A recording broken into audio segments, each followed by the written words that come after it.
abayobozi b'inzego nkuru z'igihugu cyacu bari hano,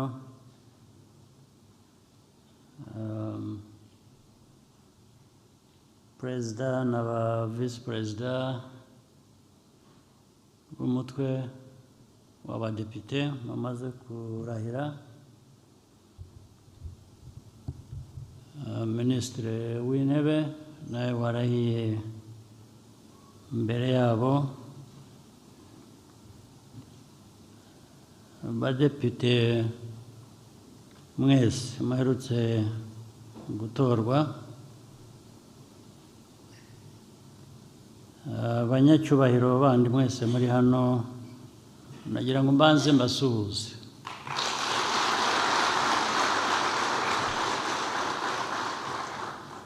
Ariko ngira ngo nabashimire byinshi bimaze gukorwa muri ibi bihe by'ejo bundi tunyuzemo by'amatora n'ibi bikorwa bindi bishingiye kuri byo.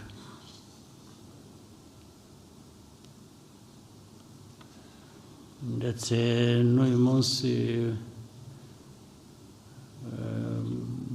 twagize mu minsi mike ishize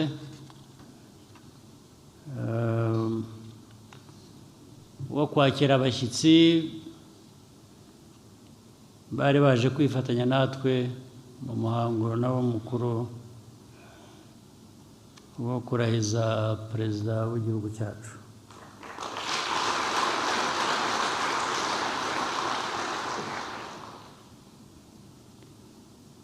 Ndabona rero iby'imihango by'ibikorwa iyo mihango ishingiraho bigenda biva mu nzira, aho bituganisha ni ku nshingano n'ibikorwa bijyanye n'izo nshingano kuri buri wese.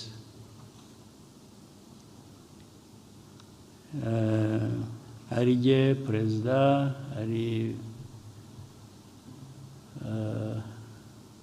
abayoboye inteko, hari minisitiri w'intebe,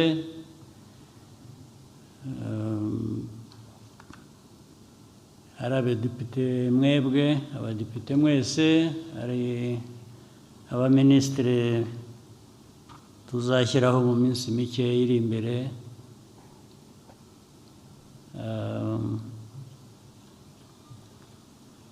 ubutabera n'abayobozi babwo byose nirwa mbisubiramo birasanzwe nabo, ariko reka mbavuge uko dufatanya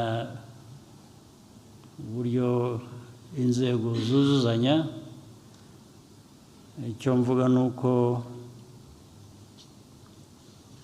ibigiye gukurikiraho ni akazi tugomba gukorera igihugu cyacu, akazi bamwe batorerwa n'Abanyarwanda,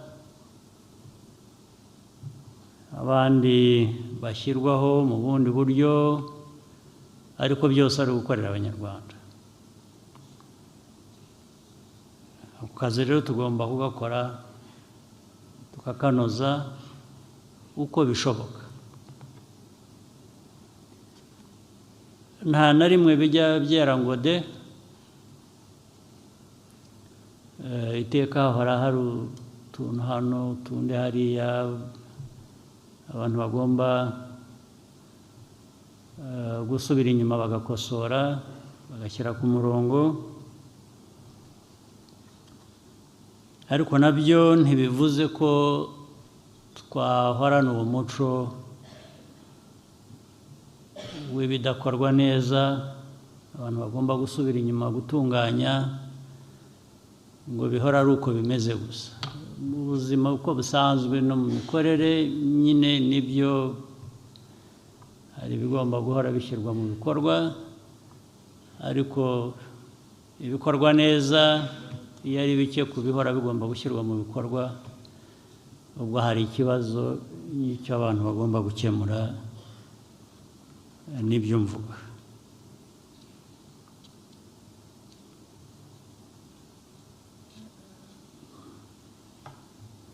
Mu miyoborere, mu mikorere, muri politiki y'igihugu cyacu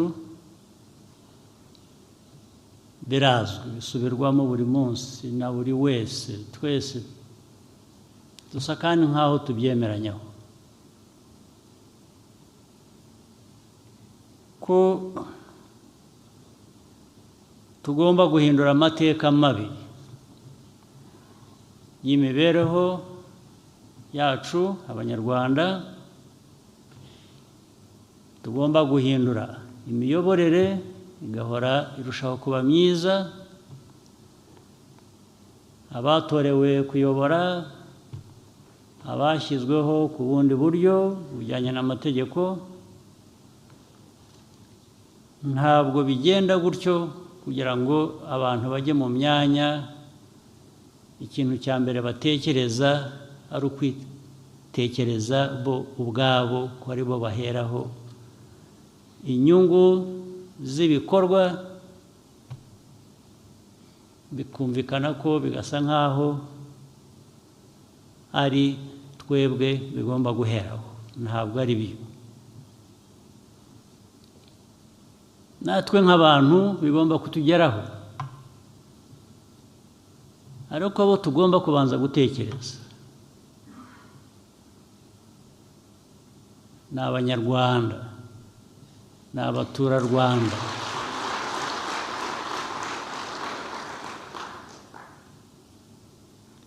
Akenshi bisa naho ari umuco utajya uranduka burundu, hari ikintu cy'imyanya, imyanya ndetse mu ndimi z'amahanga bikaryoha bakitwa VIPs, akaba VIP ugahitana umuntu ngo uri VIP. Ibintu byose amikoro make y'igihugu akabanza gukemura ibibazo bya VIP, abantu bakomeye, abantu baremereye, unyura ahantu waba utahasize uzi serwakira uko ugenda, waba udakurikiye na serwakira bikaba ikibazo, uhindukira ukareba inyuma niba hasize umukungugu cyangwa abantu bagomba kuba bari baje kugushengerera. Rwose uwo ni umuco mubi, ni umuco tuganiriye kenshi ko ugomba guhagarara, ariko ndabisubiramo n'uyu munsi ugomba guhagarara.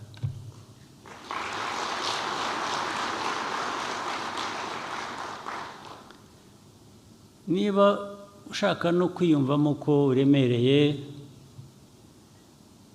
ntacyo napfa nawe uramutseho ko ari kumeze, ariko wahereye kukuzuza inshingano ufite. Warangije gukora inshingano wayujuje, wiremereje uko nakwihorera ko ntacyo bintwaye, akaba ari we bizageraho ingaruka. Ariko gukorera abanyarwanda nicyo kibanze, nicyo gikwiye kuba icya mbere. Hanyuma noneho rero imikorere ya buri munsi dusubiramo, buri munsi. Nababwiye ko ubu ibi bya seremoni bigenda birangira, nababwiye ko tugiye kujya ku kazi. Ibintu by'imikorere, ibintu by'inama z'urudaca, ibintu ikibazo kikavugwa, ikibazo kikamenyekana, abagishinzwe wababaza rimwe na rimwe ugasanga ntibari babizi, cyangwa se njye nibwira ko birushijeho kuba bibi. Iyo nsanze n'umuntu yari akizi ariko ntacyo yagikozeho, ari kutabimenya, wari ukwiye kuba ubimenya kuko nicyo ushinzwe. Hari ukubimenya ntugire icyo ukora kandi ari byo ushinzwe. Ibyo ni mu mikorere ya buri munsi. Ariko noneho hari no kudakorana, kandi mwarabivuze bamwe twari tumaze kumva ko twese tuzi ko tugomba gukorana, tugomba kuzuzanya. Nta muntu kamara wakora ibintu wenyine ngo byuzuze za nshingano nahereyeho navugaga. Uvuga ngo tugomba kuzuzanya, tugomba gukorana, tugomba no kwibukiranya. Njye niyo mu nshingano zanjye tuvuge umudepite runaka, minisitiri runaka, meya runaka, niyo byaba bitari mu nshingano zawe aho uri, ariko ubona bikorwa ahandi, bikorwa n'undi, byangiriza igihugu, ni ukuvuga ngo byangiriza twese, nta mpamvu wabiceceka ukareka bigahita bigakomeza ndetse bikiyongera ku buryo icyo byangiza kigenda gikura. Ntabwo ariko bikwiriye kuba bimeze, n'umuco mubi kugira ngo twemere ko byagenda gutyo.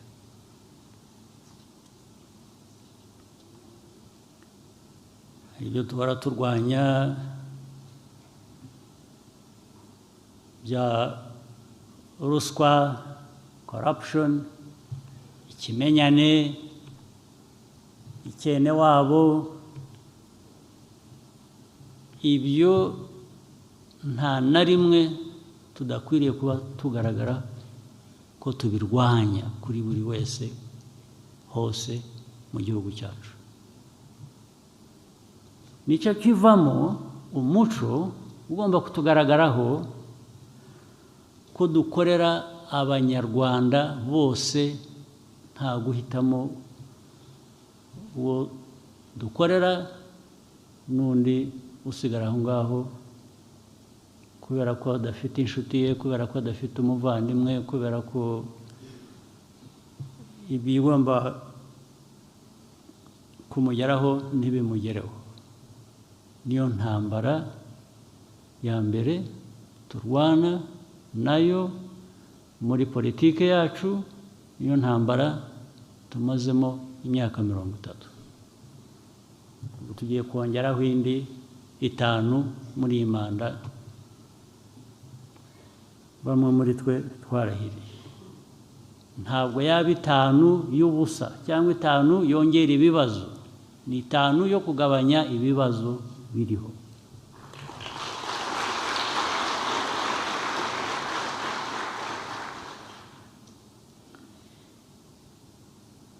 Ibyo rero ujye ubahagaze imbere ubabwiranira. Numva mfite umuzigo mba nikoreye wo kubabwira ntya, twamara kuva hano bya bindi twumvikanaho twavugaga tunenga bikongera bigasubiramo bikaba nk'aho nta cyabaye.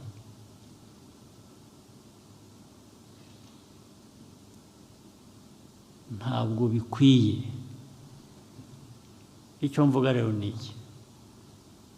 Mu by'ukuri biba bikwiye kugira ingaruka. Biba bikwiye kugira ingaruka ku babikora, kubabihishira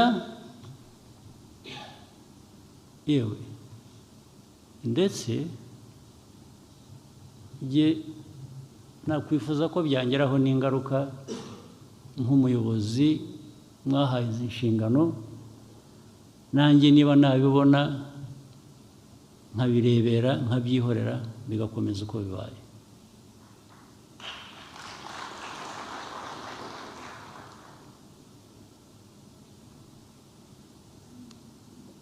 Ndaza kubaha ingero zimwe zigomba kuba zituruka ahantu henshi ku bintu byinshi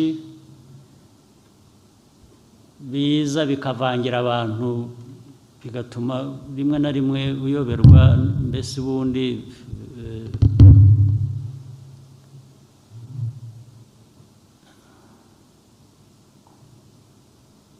ko ibintu biba byumvikanye ko biganirwa ko bipfira he.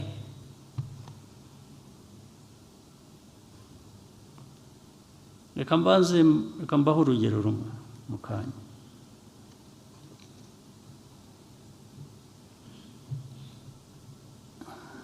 Nk'ubu ejo nagize nshakisha amakuru ku interineti nza kubona kuri social media umuntu cyangwa abantu batabaza ni muri Rusizi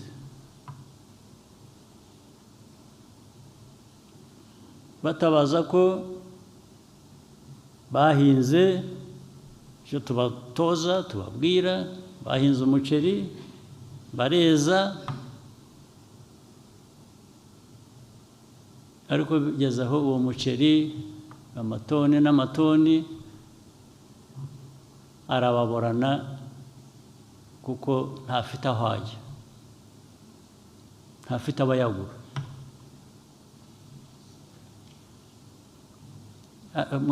Murabizi mwari mubizi mwari mwabyumva erega ubwo namaze kubibona kuko njye ntabyo narinzi ndabaza fata telefone ndabaza abantu ngiye nsanga wari minisitiri agriculture arabizi wari minisitiri wa commerce arabizi local government ngira ngo byari biri aho ntabizi arabizi byose biri aho biri hagati.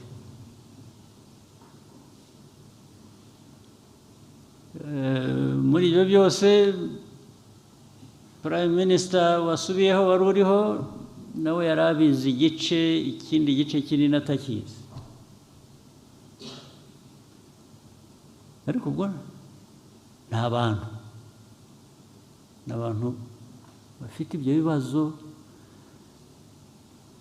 guhinga kweza ibyo byose batanze imbaraga zabo bakoresheje amafaranga yabo baritanze kandi bakora ibyo tubatoreza gukora ibyo tubasaba buri munsi ariko birangiye ubu ni nko kuvuga ngo ariko ubundi muzagaruka hamutubwira kongera guhinga umuceri cyangwa muzagaruka hamwongera kutubwira guhinga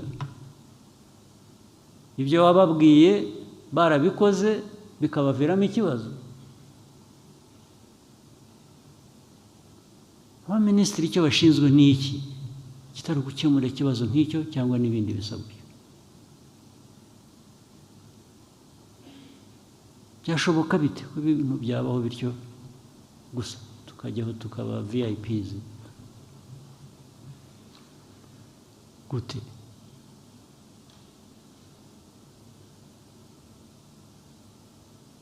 Icyo kibazo ariko nka bya bindi mugani w'Abanyarwanda ibuye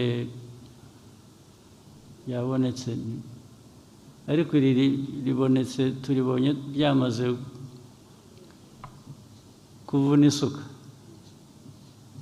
ariko wenda hari ikisigaye kuri iryo suka turaza gukomeza iyo suka kuyihingisha ariko hagomba kugira ubibazwa ibintu nk'ibyo ndavuga kuri ibi gusa ariko ndavuga no ku bindi bisa bityo hagomba kugira ubibaza ubu namwe rero mubaye abadepite hari abadepite bagomba kuba bashinzwe utwo turere bashinzwe kureba imibereho y'abaturage ibibazo bafite ubwo namwe muzajyaho mujyaho mubimenye ntimubivuze ntimubikemuye cyangwa ntimuzabimenya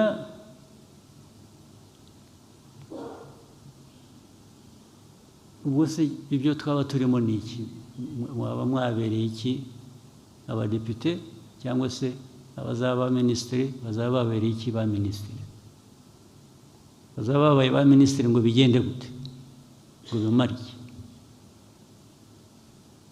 niba badashobora gukemura ikibazo nk'icyo ngicyo kireba abaturage gutyo ariko reba noneho n'uburyo nabimenye mbabwiye ko nabibonye ku social media nuko tudafite hari ziriya nzego mujya mwumva ngo ziperereza ibyo baperereza sinzi ibyo ari byo perereza ni ugushakisha ntabwo ari umwanzi ufite imbunda uri burasa abantu gusa no ugomba kumenya n'indwara yateye ahantu igiye kwica abaturage inzara aho iri igiye gusonzesha abantu ndetse ukamenya n'ibyaba biturukaho ukabishyira mu nzego z'ubuyobozi zindi hamwe mugashakira icyo kibazo igisubizo ariko urumva byose hari kabineti ishize hari abadepite bari bariho hari intelligence hari ubwo se murwaye iki mwese mwarwara indwara imwe gute kandi ubu ni urugero ntanga gusa hari n'ibindi bisa bityo byagiye biba cyangwa se n'ejo bizaba ndabivugira nabitinzeho ndabivugira kugira ngo abantu bajye batekereza inshingano baba bafite ndetse ku buryo iyi nshingano utayishaka ntawe twakubitira kuba umudepite cyangwa kuba ntawe twarwana nawe rwose utabishaka wabireka bavuga utari ko ibi bintu mushyiramo yewe simbishoboye simbishaka waba uri minisitiri waba uri umudepite timushaka undi yewe nifitiye ibindi byanjye nkora mu mwanya njye kubyikorera rwose uwo mwanya utararangiza no kubivuga twaba twaguhaye icyo ushaka ariko niba wafashe iyo nshingano ugomba kuyuzuza byanze bikunze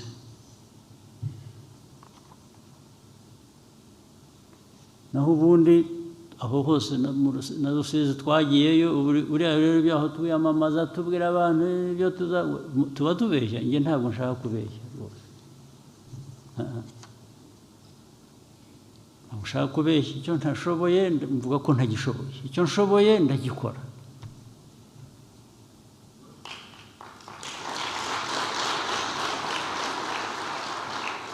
ntabwo kubeshya abaturage kurinda aho bagira ibi bibazo bigomba kwihanganirwa na busa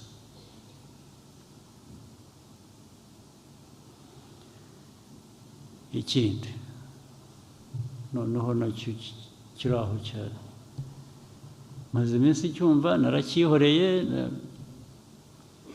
ariko noneho ndagira ngo nkiganire nawe. Amaze iminsi mbona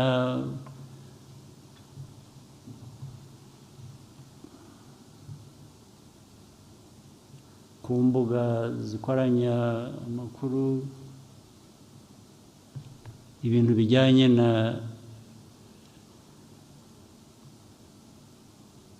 churches, ibiriziya cyangwa n'amakanisa ibiki. Izi minsi mbibona kandi si bwo bwa mbere. Hari ubundi icyo kibazo cyavutse, sinzi niba bamwe mubyibuka, hari abantu basa n'abijijisha ntibagire memore. Ikintu cy'amakanisa ni iki? Murabanza mugahera ku induru ikavuga bafunze amakanisa, babanje ugahera kuvuga ngo ariko ubundi yagiyeho ate? Amakanisa cyangwa ni iki? Ukabona amakanisa mu Rwanda, ngo amakanisa bafunze ibihumbi. Amakanisa ibihumbi ni iki? Mwarwaye iki koko Abanyarwanda? Ariko ngira ngo ni ibibazo byo kuba Abanyafurika. Abanyafurika dufite ikibazo rwose. Imbaraga twari dukwiye kuba dukoresha gukemura ibibazo bya buri munsi bitureba,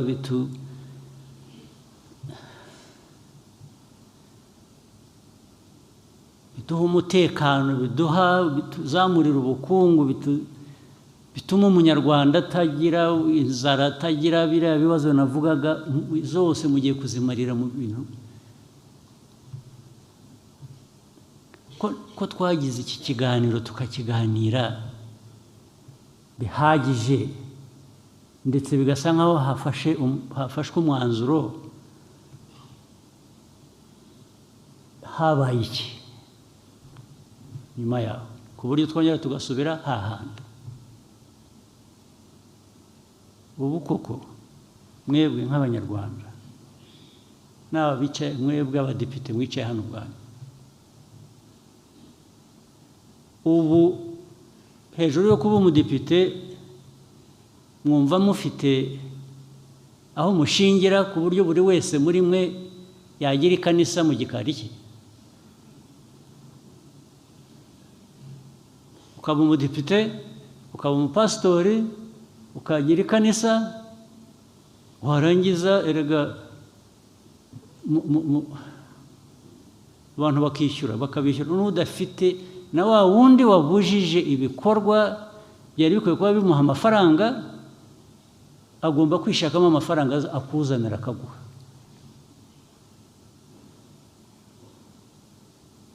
Ni ukuvuga rero, abantu bavugishije ukuri, ayo makanisa amwe yagiyeho kugira ngo abantu bakamure na duke abantu bafite, bibonera umutungo wabo.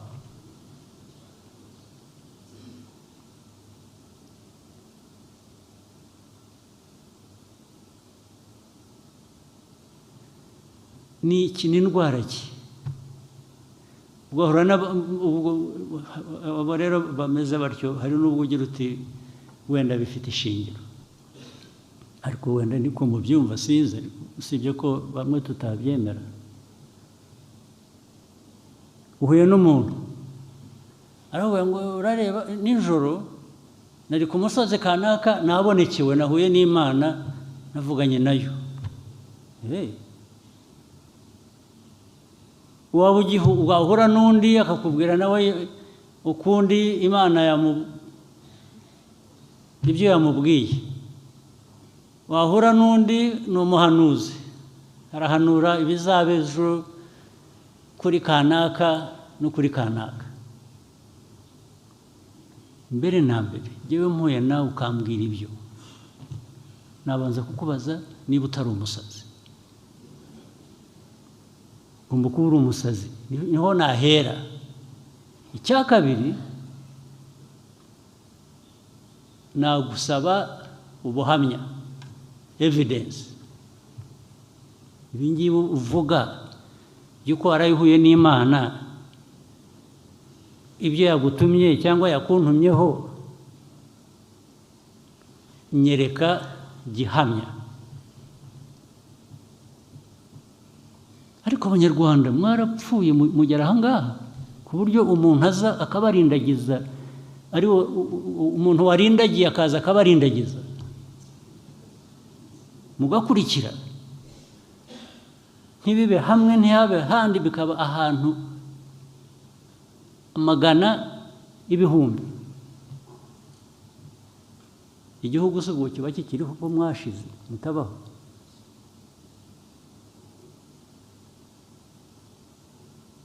Ariko ubundi ibijya kubaho byo hari ibyo twari tumenyereye, hari ibyo twavutse bamwe muri twe tunashaje turabisanga byamenyerewe abantu. Ibyo ntabwo nzirwa njya kubibaza,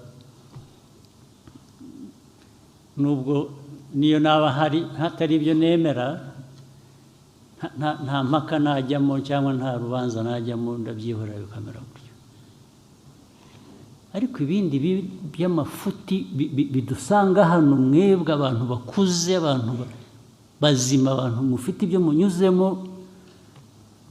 umuntu akaza akarindagiza igihugu cyose, agafata igihugu akakigira ingwate, namwe mukarindagira mugakurikira. Uwaturuze se ubwo yarakarabye, wa mugani w'Ikinyarwanda.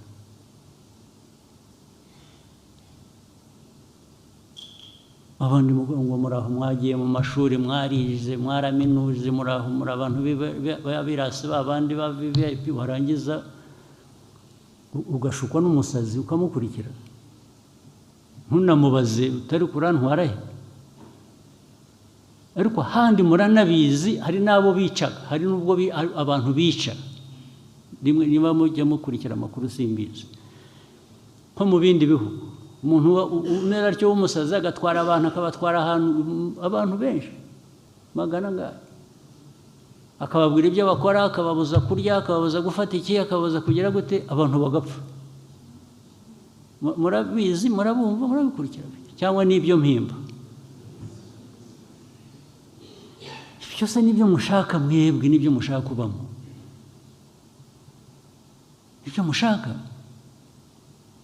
Uwo muraha muhagarariye abaturage b'u Rwanda, barabatoye ngo mwarangiza n'ibyo murimo.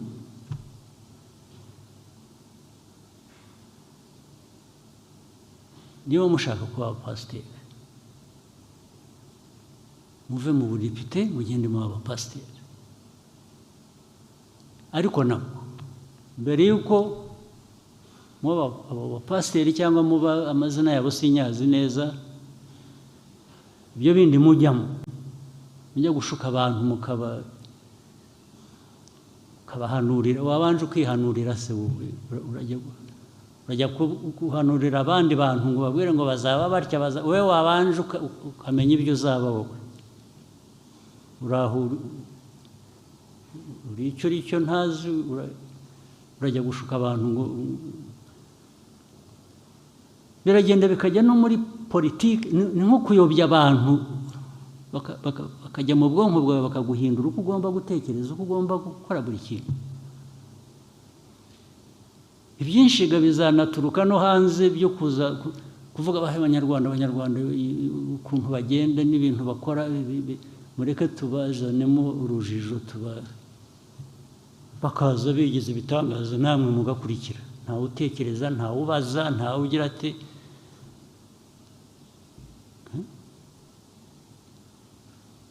nuje. Hari izindi manza nyinshi ngo abashinzwe ubutabera bamwe barabizi.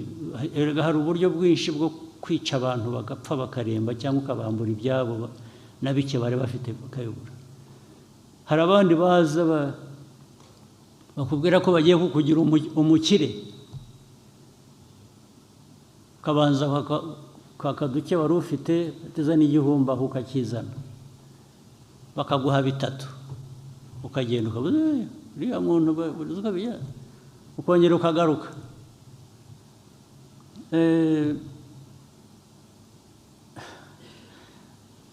Watanze 1000 wavanyemo 3 bikajya kurangira bakuvanyemo 20. Ibyo nabyo ntimubizi, ntibibabamo hano, hari utabizi.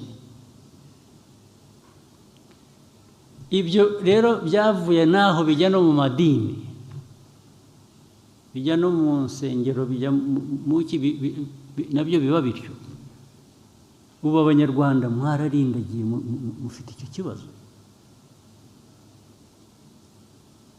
Ariko ubundi izo nsengero cyangwa ayo madini n'abayayobora n'iki, ubundi ntibifite uko bigomba kujyaho. Niba ari ibintu hari amategeko abigenga, niba byujuje ibyangombwa,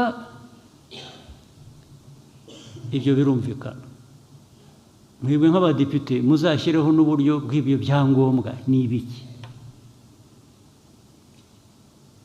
Maze rero baragiye ukuntu babarindagiza, umuntu waje akora ikibi ariko yitwikiriye Imana.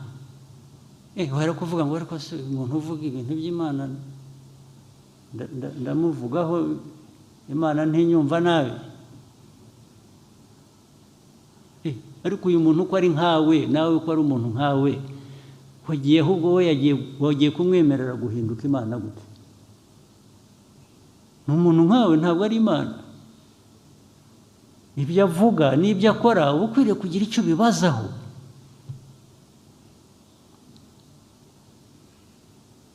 Ntabwo mwese mwabindindagizi mukaba u Rwanda bakarusenya ejo mugasangaga n'ibi byose tuvuga dushaka gukora biteza igihugu imbere, hari umuntu waje abica mu mutwe ku buryo n'inshingano mufite cyangwa ari ibyo mwagombaga kwikorera mwebwe ubwanyu, ari n'ibyo mukorera igihugu, mukabivaho mukajya ku bindi.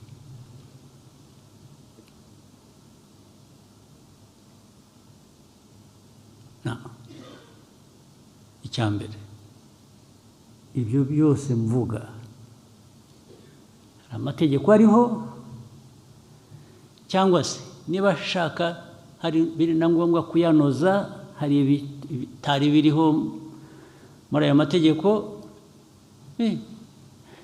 Muri hano n'abandi banyarwanda mushyiraho ayo mategeko atugenga tugomba kubahiriza, kugira ngo tutaza kuba abantu bari aho bintuza gusa. So bigomba kubahirizwa rero. Ibitubahirije amategeko ntibikwiye kubaho. Nabwo nabonye ku media bavuga ngo ibi bintu ariko banza perezida atabizi, ibintu byo gufunga insengero ni icyaha. Ndabizi.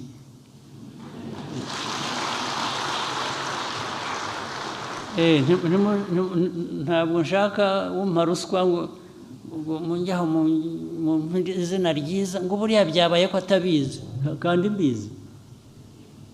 Ahubwo sinabishaka na busa.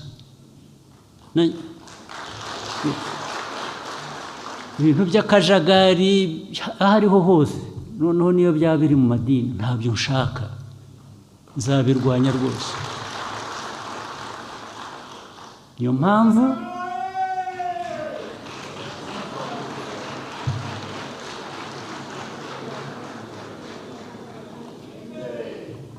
Niyo mpamvu mwebwe nk'abadepite n'abandi mufatanyije n'izindi nzego, hajyeho uburyo buyobora abantu mu nzira yumvikana, budafite uwo buhutaza.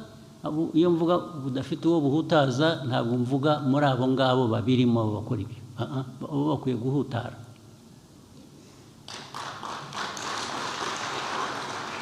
Abo mvuga badakwiye kugira icyo bahutaraho ni aba baturage mukwiye kuba muyobora, abanyarwanda nibo mvuga.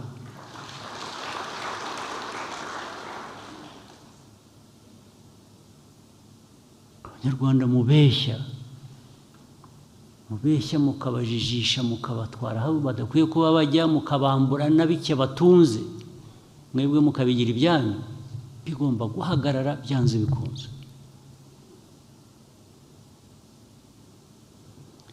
icya gatatu rero noneho nzabagiraho inama nabyo mukakireba niba atari ko bikwiye. Aba bantu bateka umutwe bakanyura muri ibi by'amadini makanisa mu biki bakambura abantu ibyabo bagatwara amafaranga umutungo wabo, biraza gutuma dushyiraho umusoro. Umuntu araza gutunga, umuntu ajye asorera icyo yinjije. Waba wakinjije ku binyoma, wabeshya abantu ukabatwara ibyabo, igihe urwo rubanza rutaracibwa rw'uko ibyo wakoze ari ibinyoma cyangwa iki, bikabanze hajyeho umusoro. Naho gukora bizinesi uyinyujije mu nsengero ngo ntawe ayo wiba abaturage ati nibura tuzayagabana.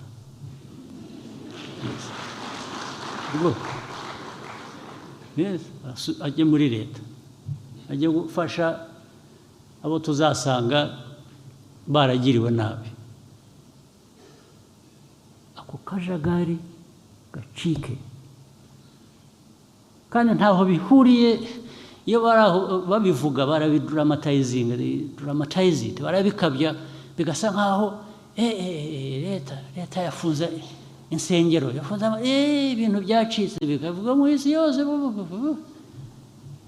bigasa nkaho hateye ikintu cyo kwanga kwemera cyangwa cyo kwanga Imana cyangwa cyo kugira mureke kubeshya. Abantu bareke kubeshya, ntaho bihuriye. Ntabwo uzaza witwikiriye ikinyoma cy'Imana ngo wice abantu. Abo bantu wica nabi Imana, uburenganzira se urabuvana hehe? Nanjye mfite uburenganzira, ubwo wenda nanjye nabuhawe n'Imana,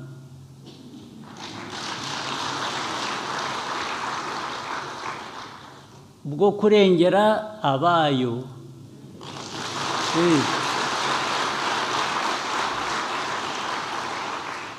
So ntabwo waza ngo untere ubwoba ngo ntambara.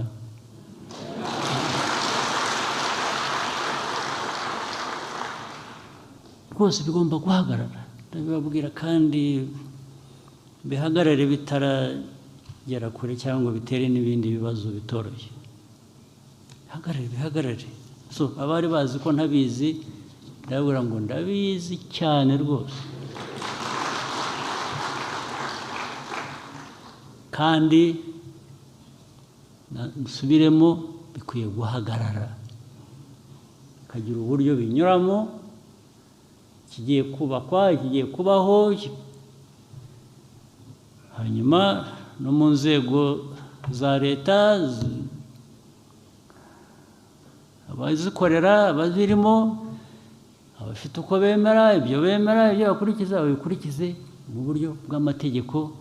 Batandukanye ibintu, batandukanye kuba minisitiri ukaba n'umupasitori at the same time. Aho ngaho turahitamo kimwe.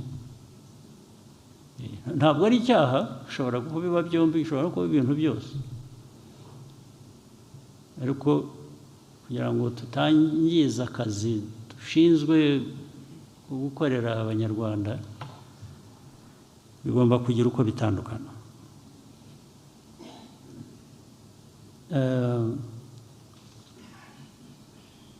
Reka batware ku kindi kintu kimwe musanzwe mwumva, n'iki n'ejo bundi nakivuzeho muri disikuru natanze kuri inauguration, hanyuma nindangiza nsoze tube dutahanye ibyo ngibyo, ibindi bizaza hanyuma. Ku akarere turimo,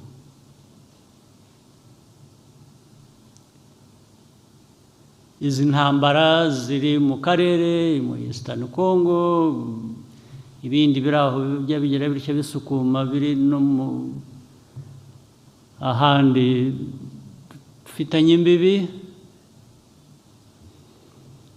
amateka yabyo ubundi murayazi, ariko iteka ahora avugwa ukundi, bihora biza bityo, abantu bakaza bavuga ngo barashaka ibisubizo, barangiza bakaba nabo ahubwo bagatera ibindi bibazo, kubera ko barashaka no gukemura ikibazo uburyo babishaka bibabereye. Ntabwo bashaka gukemura ikibazo ku buryo bakirandura mu mizi ngo bakemure, bahe ubutabera abari muri icyo kibazo, cyangwa se babaze utera ibyo bibazo ngo abisubize. Icyo mvuga ni iki: imyaka ibaye ingahe hari izi nterahamwe FDLR, utazizi ninde hano, cyangwa uwo zitahekuye ninde hano? Ninde zitahekuye uri hano muri inteko cyangwa muri ko twicaye hano? Ariko icyo kibazo kimaze imyaka 30. Kuba kimaze imyaka 30 bivuze iki rero? Bivuze ko abantu batubeshya, baratubeshya ngo barashaka gukemura ikibazo, ariko inyuma yaho bashaka kugira ngo ahubwo gihore kiriho, kibafashe gukemura cyangwa se kugera ku zindi nyungu zabo bashyira imbere. Ariko twe uko tubabwira, gushyira inyungu zawe imbere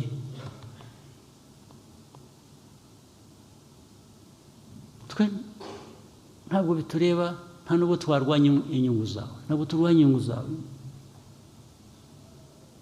ariko inyungu zawe ntizishobora kuboneka aho inyungu z'abandi cyangwa uburenganzira bw'abandi bitubahirizwa.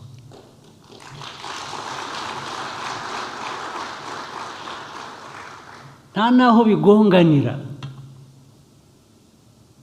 ntabwo bigongana kugira ngo ukore ikintu kizima kandi wubahirize ubone n'inyungu zawe washakaga. Bigonganira hehe? Icyo ni kimwe, icyo turakivuze, ikintu cy'interahamwe barangiza bagahimba interahamwe zari zaratashye, hanyuma u Rwanda ruzigarura muri Eastern Congo kugira ngo bakore exploitation, babone uko batwara ubukungu bwa Congo. Ariko ubukungu bwa Congo njye ntwara, wowe kuki utabukoresha wowe nyirabwo? Ko mbona abantu bawe bakennye nk'abanjye hano cyangwa bari no hanyuma, kuki utabikora kwanza? Ariko cyo kubeshya ngo interahamwe zaratashye, kuko erega nyinshi zaratashye, kuko ziri na hano, bazaze ahubwo tuzibereke izatashye nyinshi imyaka miremire. Kandi na UN arabizi, bamwe nibo babacyuraga, babazana, n'abahoze mu ngabo za kera zafashije abajenosideri bakamara abantu. Icya kabiri, bagera bikanahimba ngo ariko urabizi mu Rwanda nta nubwo tuzi abapfuye n'abishe. Ntabwo baza, hari ahantu usanga imvugo ari ukuvuga ngo mwitonde ibintu bya genocide, ababikorewe hari n'abandi bapfuye. Rwose hari ubwo, ariko iyo bikorwa n'abantu bafite imbaraga urabihorera ugakora ibyo ushoboye. Icyo ni ikindi kikaba ngo ni bakeya, abicanyi bake baba bahe cyangwa bibavanaho icyaha gute? abicanyi bake, ariko ababivuga ubwabo muzi ibintu by'iterabwoba, terrorists kujya guterera ahantu hejuru se bagomba kuba bangahe? isi irwana n'abantu batanu bageze batya batanu bakoze igikorwa cy'iterabwoba. Ibyo kuri bo nibyo biremereye kurusha abantu bishe abantu miliyoni y'abantu hano bari aho bari hariya bafite intwaro, bahabwa intwaro na training n'ibindi byose na leta ya Kongo. Kuri ibyo niyo dukwiriye kubigendamo buhoro tugaceceka. Hejuru y'ibyo dufite abantu bari persecuted bava muri Kongo, muri Eastern Congo, hano mu Rwanda 130,000, 130,000. N'abandi barazaga buri cyumweru barambuka bakaza. Ikibazo cya mbere cyari kubanza kubaza ngo ariko aba bantu ni bantu ki? Ni Abanyarwanda bari baragiye muri Kongo, Kongo ikabarambirwa ikabirukana, bakwiye bataha iwabo. Ni Abanyekongo ariko badashakwa muri Kongo kubera politike mbi. Muri ibyo byose bigomba gukemuka ni iki? Ariko ikibazo cyakemutse ni uko aba bantu ari Abanyekongo. Ntawuza dushyiraho igitugu ngo tuvuge ngo Kongo ntibashaka kubera ko ufitanye amasano n'Abanyarwanda n'Abatutsi, nibasange bene wabo hakurya mu Rwanda batuvira. Ufite uburenganzira ki bwo gukora ibintu? Uwo ari we wese n'ibihugu bikomeye nabyo zibihagarariwe hano kubabaza bafite uburenganzira ki bwo gukora ibintu bimeze gutyo? Bafite uburenganzira ki bwo kuvuga ngo aba bantu nibagume hano? Ikindi kiriho rero ni iki? Bari hano 130,000, n'amahanga arazi ngo aba bantu ni Abanyekongo. Icyo basigaye bakora urakizi? Baraza bagatwara abantu 10 mu 130,000, bakabatwara iwabo kujya kubatuza. Ubwo ugiye kubara bizamara imyaka ingahe utwara 10 mu 130,000? 10 nabwo ni benshi, batwara 2, 5 ejo, 10 nibo benshi, ntabwo barabirenze 10. Ikibazo uracyemera, urakibona ko ari abantu bakwiriye kuba batuzwa, ubundi bakwiye gutuzwa iwabo, ntabwo ari ugutuzwa ahandi.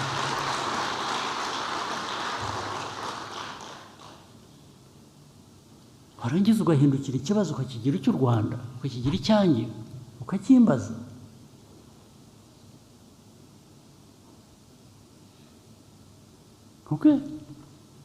Uyobora igihugu, abayobozi ba Kongo bakavuga ku mugaragaro ko ntibazigera na rimwe bavugana n'abo ngabo bafite icyo kibazo muri Kongo, bavanwamo, bicwa, bafungwa, bagira bate. Abayobozi b'igihugu akaba ariko bavuga, kandi bakumva ko bafitiye uburenganzira, ndetse rimwe na rimwe abantu ukabona barasa nkaho babiteze amatwi. Ndetse haba hariho uburyo bwo kugira ngo bijyemo, bagatangira u Rwanda murebe neza, musigaye mwumvikana nabi. Kumvikana nabi wowe ufite ikibazo uranyumva nabi yewe bintera ubwoba wapi kabisa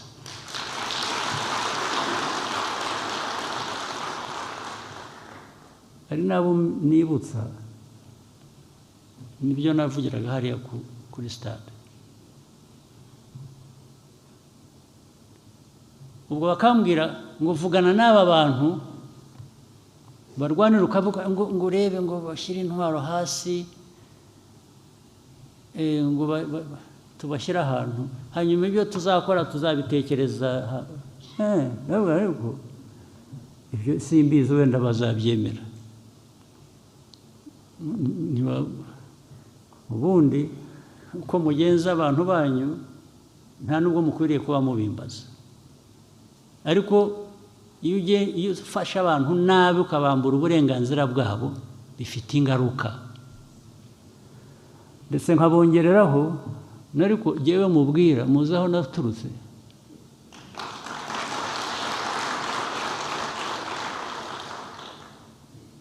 ndahangaha n'abandi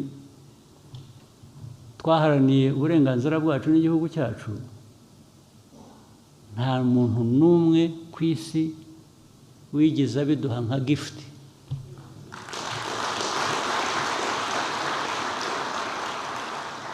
nta muntu wigeze aduha iyo favor wenda abandi hari abadashoboye kurwanira ibyabo batinya no gupfa ariko twebwe tudatinya gupfa uzatwizanaho uzatugwaho rwose nta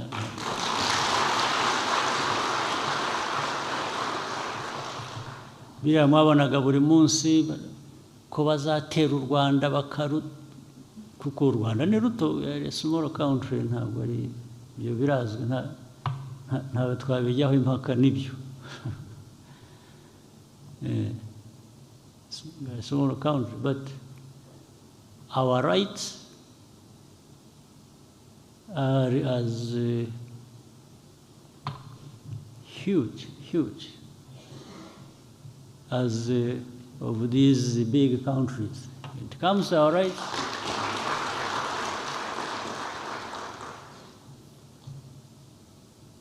So, ari nubwo rero mbabaza ariko ibibazo aho bihereye tubiganira tubivuga murasaba iki u Rwanda rugire rute what do you want us to do to solve this problem what do you want as a contribution mubwire M23 igira itya why do you want me to get involved at all with M23 if you admit these are Congolese why doesn't Congo solve this problem of M23 if they have chosen to use military means against them to solve the problem, that is their problem. It's not my problem. But my problem is this one of FDLR that the government has armed, that the government uses in the fight against the so-called M23, but these are Congolese. And even these other friends they bring who support them in one way or another, the talk is about working with the Congolese army, the FDLR, and defeat M23 and take the war to Rwanda. Well, I can't stop them thinking the way they think,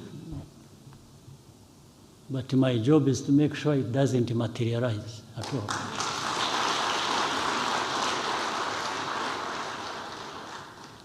But you know, ikindi muvane abasirikare banyu muri Congo, muvane RDF muri Congo. So the question is, RDF rega kwiri muri Congo yajyanyeho n'iki kukibwira ko yabiri muri Congo yagiye kugira gute niba uzi icyayijyanye rero niba urishobora kwiriyo muri icyo kibazo muri icyo kibazo hanyuma noneho ubaza u Rwanda utari ko abasirikare b'u Rwanda mwohereza muri Congo nijoro ku manywa bakaba bavuyeyo cyangwa bagumayo kuki bagiye ko ikibazo twakirangije ikindi bakwiye guhagarika ni ugufata ikibazo cy'abanyekongo bakakigira icyacu hanyuma warangiza ukavuga ngo wowe ugira icyo ukora hano ibi bindi by'abanyekongo ni ibyacu biratureba okay that's good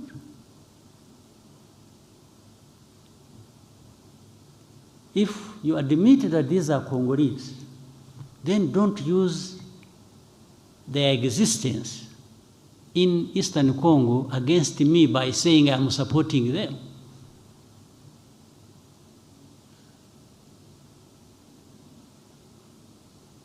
Then I will take you to even the origin of the conflict. How did this conflict start? It was not started by Rwanda at all. You are accused of having to get involved on the other side of the people you don't want in Congo, or you are accused of whatever. Yes, let's go back to the beginning. How did this conflict start? Who started it? And how does the Rwanda come in?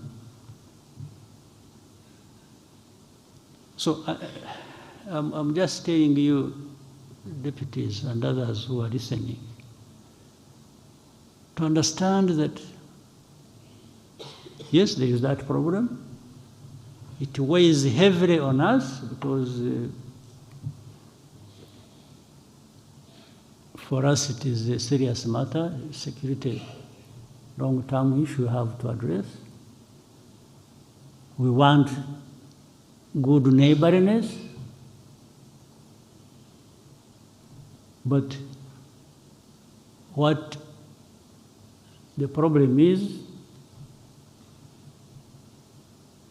how do we achieve this good neighborliness? It doesn't come at my expense and not the other person's expense as well. It is a give and take issue. We work together, we address your problem, but also address my problem. The rest is just going to be going back and forth and maybe. But I have tried to cut a long story short because so many things have been discussed, agreed, documents signed, but the next day, the one who signed what they even proposed comes and says, no, I have changed my mind, I want the other thing. And then there are people who listen to all that and they think, yeah, but I assure you,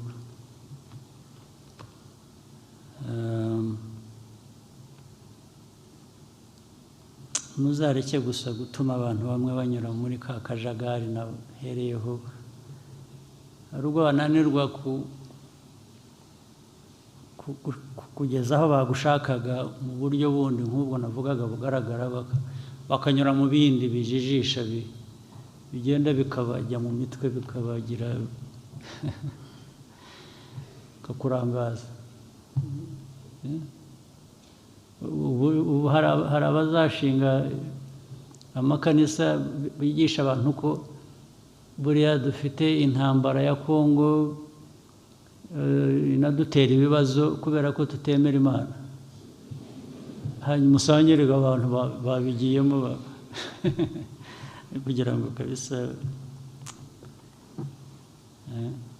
ariko bene ibi biba muri Afurika gusa, byaba no mu Rwanda, ahandi ntabwo byahaba. Rero reka ndangize nanone. Congratulations to you, the deputies.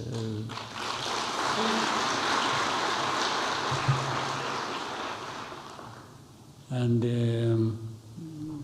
we look forward to working with you. Gukomeza gukorera igihugu cyacu n'igihe n'izindi nzego zaba zagiyeho